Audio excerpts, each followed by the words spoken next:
Assalamualaikum warahmatullahi wabarakatuh.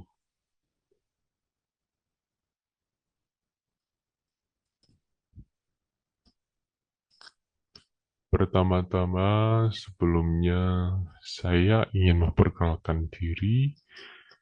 Nama saya Abinaya Ataatmaja dengan NIM akhiran 041.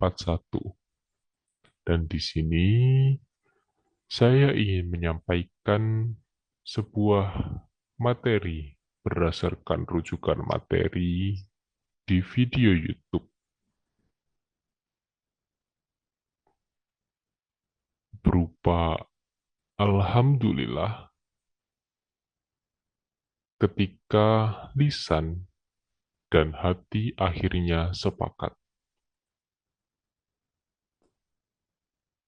Teman-teman yang saya hormati, saya ingin memulai materi ini dengan sebuah pertanyaan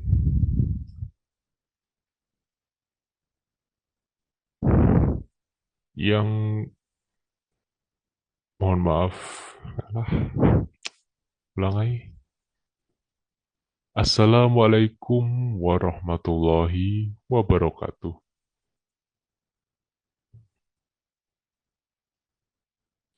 Hadirin yang saya muliakan, teman-teman yang saya hormati, sebelumnya saya ingin memperkenalkan diri, nama saya Abinaya Atta Atmaja, dengan NIM akhirannya 041.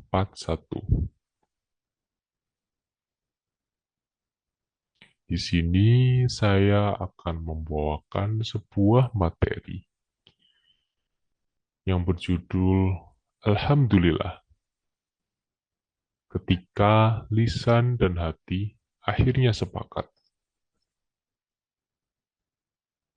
Materi ini berdasarkan rujukan kepada video YouTube yang membahas Alhamdulillahirobbilalamin dalam ayat Al-Fatihah.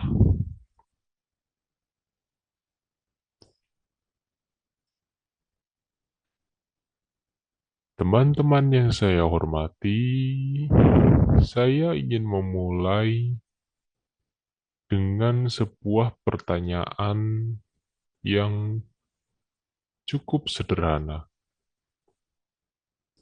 Saya mulai dengan sebuah pernyataan yang cukup sederhana dan mungkin mewakili banyak teman-teman saya juga di luar sana.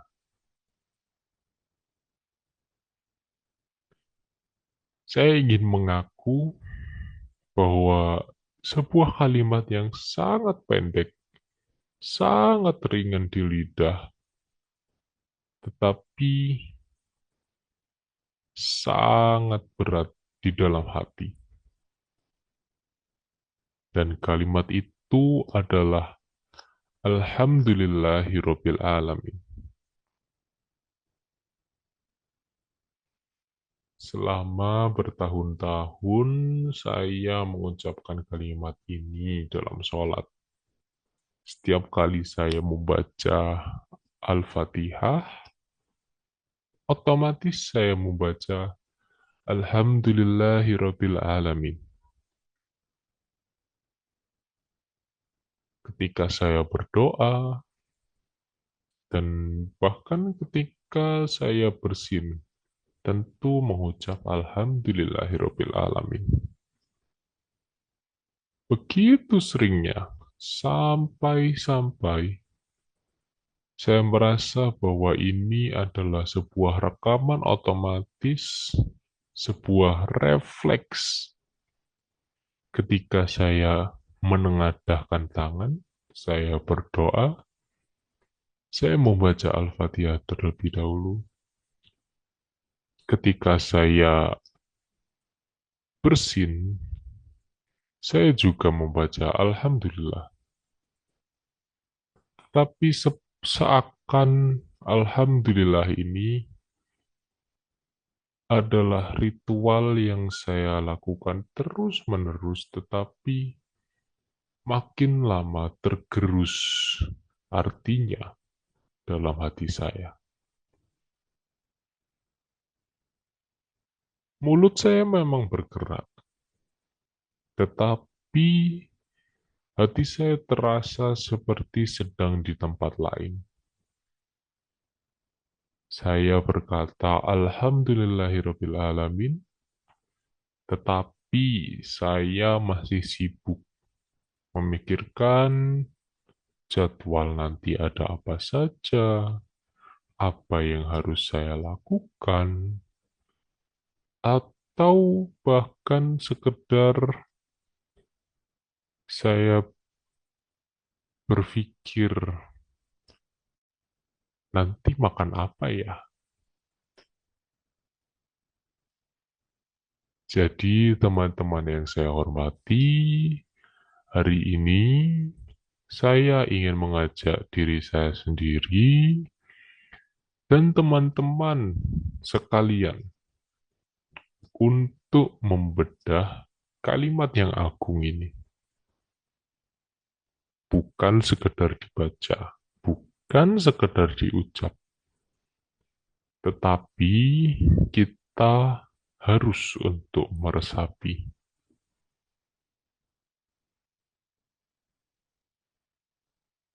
Saya tersadar ketika saya mendengarkan YouTube yang telah saya sebutkan sebelumnya, bahwa mungkin selama ini saya masih belum benar-benar memuji Allah. Saya hanya sedang membaca sebuah kalimat, bukan sedang menghambakan hati. Teman-teman yang saya hormati, dijelaskan bahwa alhamdulillah itu adalah sebuah pujian lisan yang mengandung pengagungan atas kebaikan Allah yang bersifat pilihan. Penekanannya terdapat pada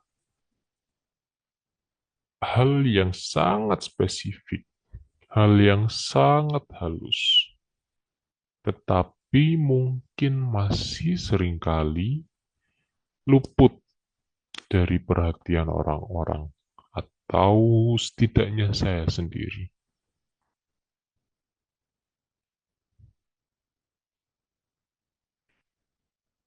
Perbedaan ini adalah dengan kata-kata syukur atau asyukur yang sangat berbeda. Kalau asyukur ini adalah syukur, alhamdulillah itu adalah pujian. Kita memuji. Dan perbedaannya terutama terletak pada syukur yang cakupannya itu jauh lebih luas. Syukur melibatkan hati, lisan, dan perbuatan. Ketika kita menikmati sehat, kita menggunakan sehat, juga harus untuk ketaatan. Tetapi sedangkan dengan alhamdulillah, alhamdulillah adalah pujian yang keluar dari lisan yang didasari oleh rasa cinta dan pengagungan. Garis bawahnya adalah terletak pada rasa cinta dan pengagungan. Yang menarik dalam penggunaan artikel alif lam pada kata alhamdulillah itu menunjukkan bahwa dalam bahasa Arab Maknanya itu adalah istighraq yang mencakup seluruhnya tanpa terkecuali. Maksudnya apa? Alhamdu itu artinya adalah segala jenis pujian, segala jenis bentuk pujian itu dari awal hingga akhir dalam kondisi apapun, hakikat kepemilikannya adalah milik Allah dan hanya milik Allah. Hal ini adalah tamparan keras untuk saya secara pribadi, dan saya biasanya mudah untuk mengucapkan alhamdulillah ketika mendapatkan nilai ujian semisalnya, atau ketika teman-teman saya juga mendapatkan keberkahan lain, mendapatkan rezeki, atau mungkin ketika presentasi saya berjalan dengan mulus. Mudah sekali saya membaca alhamdulillah, tetapi seakan masih ada yang kurang.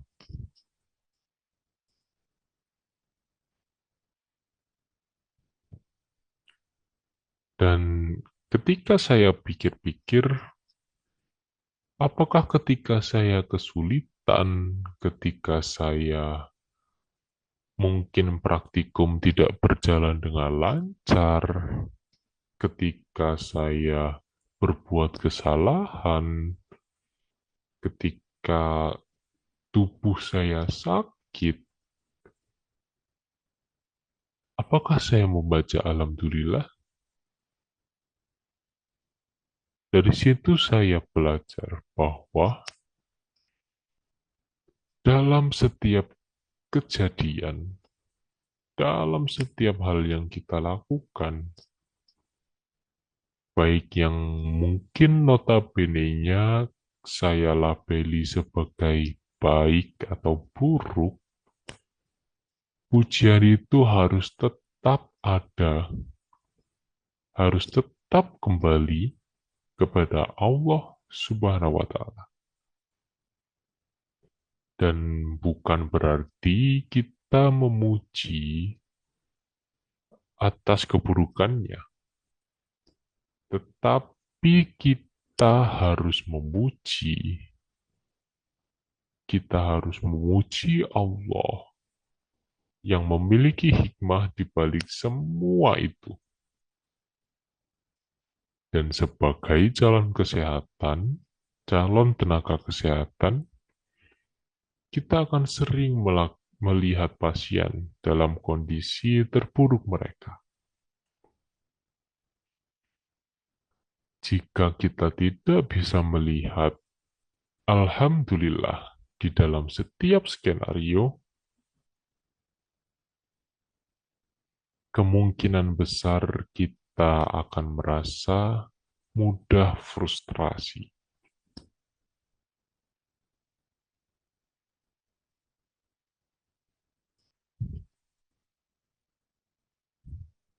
Teman-teman yang saya hormati, kalimat selanjutnya adalah Rabbil Alamin.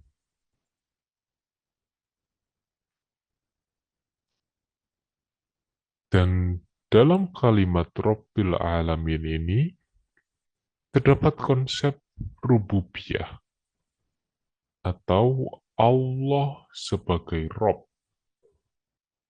Dan Rob di sini itu bukan sekedar Tuhan yang menciptakan lalu sudah ditinggal begitu saja. Tetapi konsep rububiyah ini, konsep Allah sebagai Rob adalah Allah juga sebagai pemelihara, sebagai pengatur, sebagai pemberi rezeki, dan bahkan sebagai pendidik. Saya merenung cukup lama pada bagian ini.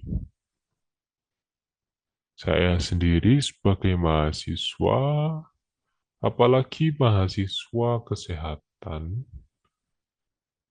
saya merasa saya ini cukup hebat. Saya dan teman-teman itu belajar tentang mekanisme obat, membaca hasil screening, dan kita juga bisa melakukan berbagai hal-hal lain yang membantu kesehatan. Tetapi dalam video yang saya tonton, hal ini mengingatkan saya pada suatu hal yang sangat mendasar, yaitu siapakah yang sebenarnya menyembuhkan pasien-pasien itu?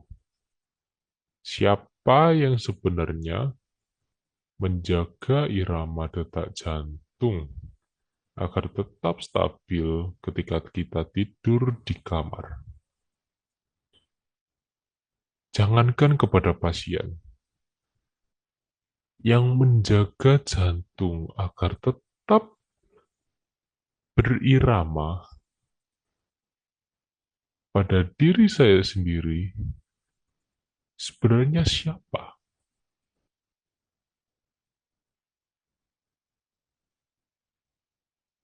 Apapun yang saya pikirkan, hasilnya ujungnya adalah satu, yaitu Allah Rabbil Alamin.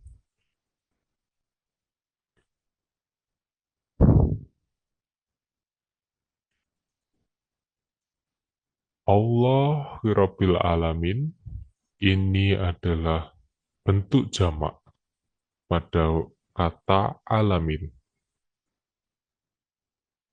Alam atau dalam bahasa Indonesianya juga alam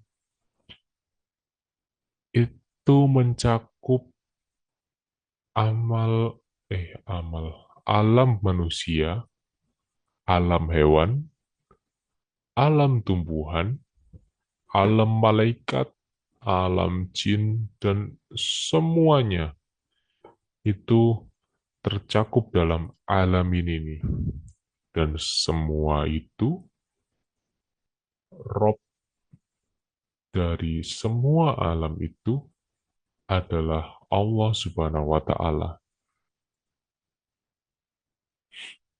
Hal ini sangat relevan dalam profesi kita sebagai tenaga kesehatan. Semisal seorang dokter atau perawat itu adalah manifestasi tangan Allah di bumi ini. Memang kita seakan melakukan yang kita seharusnya lakukan. Kita melakukan apapun untuk membantu kesehatan dan kesembuhan pasien. Seakan-akan kitalah yang melakukannya. Tetapi kita wajib untuk mengingatkan diri kita sendiri bahwa kita hanyalah sebab yang menumbuhkan sel-sel baru di luka pasien. Itu juga bukan jahitan kita, tetapi Allah Rabbil Alamin yang membuat obat antibiotik, yang membuat obat-obat lain itu bisa bekerja dalam melawan bakteri, dan bahkan mungkin resepnya itu atas kehendak Allah Subhanahu wa Ta'ala. Sehingga ketika kita memahami konsep ini, kita akan selalu sadar diri. Kita menjadi tenaga kesehatan yang rendah hati. Kita tidak sombong dengan pasien yang kita sembuhkan, yang Allah sembuhkan bahkan. Dan kita tidak akan depresi ketika pasien meninggal karena kita tahu bahwa kita hanya tugasnya merawat, sedangkan Robbil Alamin ini yang sebenarnya memiliki hak penuh atas kehidupan dan kematian. Teman-teman yang saya hormati, keutamaan hamdalah itu sangat banyak.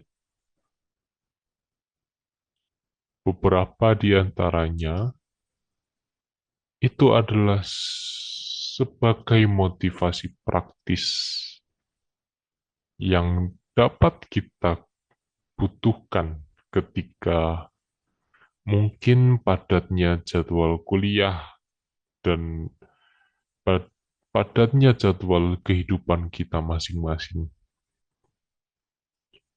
Masing-masing manfaat tersebut dapat berimpak langsung ke dalam hidup kita. Yang pertama adalah mendatangkan ridho Allah Subhanahu wa Ta'ala. Rasulullah SAW bersabda bahwa sesungguhnya Allah ridho kepada seorang hamba yang makan makanan lalu memujinya dan minum minuman lalu memujinya. Sederhana saja, ketika makan lalu mengucap Alhamdulillah. Dan sebelum makan juga mengucapkan Bismillahirrahmanirrahim. Mungkin saja rasanya biasa saja.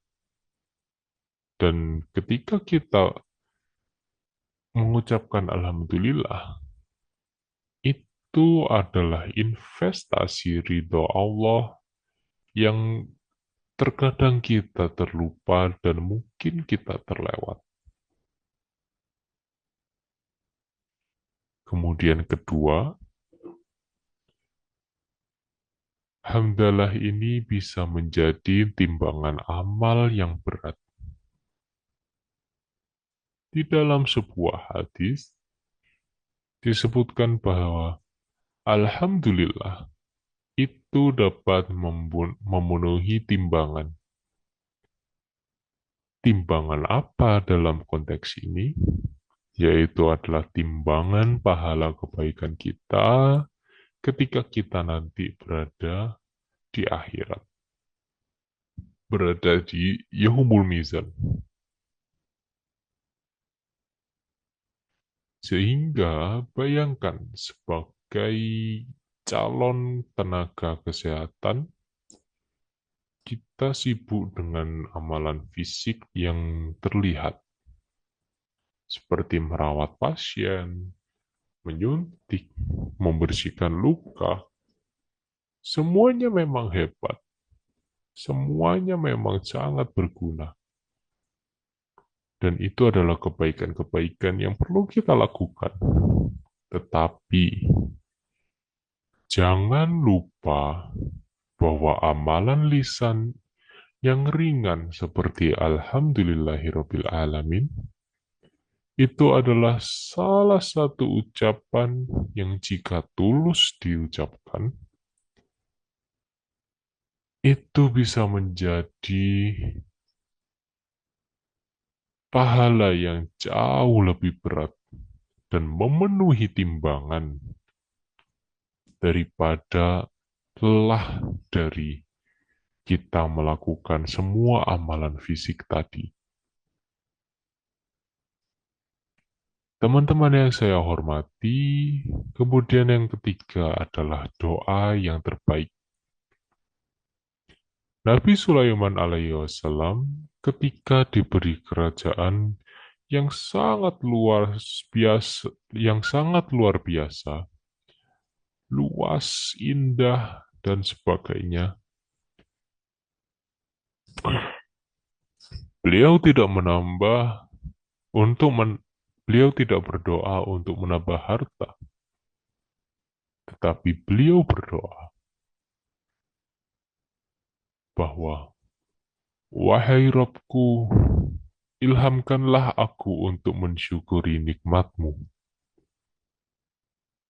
Sehingga dapat disimpulkan bahwa puncak dari doa adalah kemampuan untuk mengucapkan alhamdulillah dengan penuh kesabaran. Dan teman-teman, saya akui selama ini ketika saya sering berdoa dalam ujian, "Ya Allah, mudahkanlah ujian besok, mudahkanlah ujian saya hari ini." Jarang sekali saya berdoa bahwa, "Ya Allah, jadikanlah aku hamba yang pandai memujimu, apapun hasil ujiannya besok." Hal yang sama, masalah yang sama, tetapi cara menyikapinya sungguh luar biasa. Dan hal ini adalah pergeseran paradigma yang ingin saya tanamkan mulai hari ini.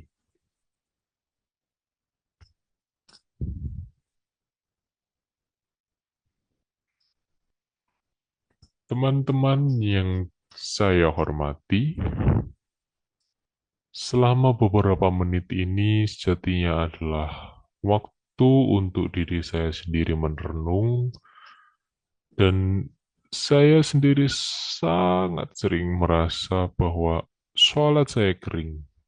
Saya sering merasa bahwa doa saya itu hanya rutinitas. Dan sekarang salah satu faktor mengapa saya merasa seperti itu telah terbuka. Mengapa sebenarnya?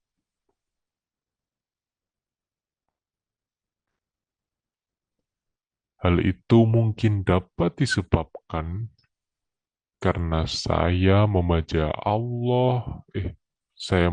Alhamdulillahirabbil alamin hanya dengan lidah, bukan hanya dengan kesadaran dan rububiyah Allah. Materi ini mengajak kita untuk meresapi keagungan Tuhan dalam setiap aspek kehidupan. Ketika semisal kita berhasil memasang infus, itu adalah karena Allah Rabbil Alamin yang memudahkan tangan kita. Atau mungkin ketika kita gagal dan harus mengulang prosedur, itu juga adalah kasih sayang Allah yang sedang melatih kesabaran kita. Sehingga mulai dari hari ini, saya bertekad bahwa saya ingin setiap alhamdulillah yang keluar dari mulut saya adalah pernyataan perang terhadap kesombongan intelektual saya. Dan saya ingin setiap alhamdulillah yang menjadi pengakuan bahwa saya hanyalah makhluk yang dirobin oleh, dan saya ingin setiap alhamdulillah yang menjadi pengakuan bahwa saya hanyalah makhluk yang dirobi, bukan dari Rob itu sendiri.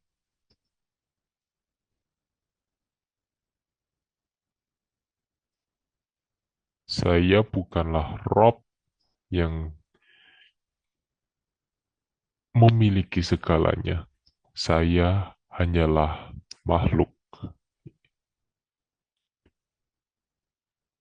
Dan semoga selepas dari ruangan ini, ketika kita menghadapi pasien yang sulit atau soal ujian yang rumit, yang pertama kali terucap di lisan kita adalah pujian kepadanya, bukan keluhan, bukan umpatan, tetapi Alhamdulillahirobbil alamin. Karena dengan kalimat itu, kita sedang menghubungkan diri kita sendiri atau mungkin pasien kita dan mungkin seluruh alam ini kepada satu-satunya pemelihara yang tidak pernah tidur dan tidak pernah lelah. Wassalamualaikum warahmatullahi wabarakatuh. Alhamdulillah, thank you guys. Terima kasih banyak Oh sudah my God, menunggu. akhirnya. Yeay. Ini Yeay. Anjay. lama banget ternyata anjir. Dimatiin dulu bi recordnya. Bagaimana nih? Oh ini. Ah. Loh, stop share. Salah.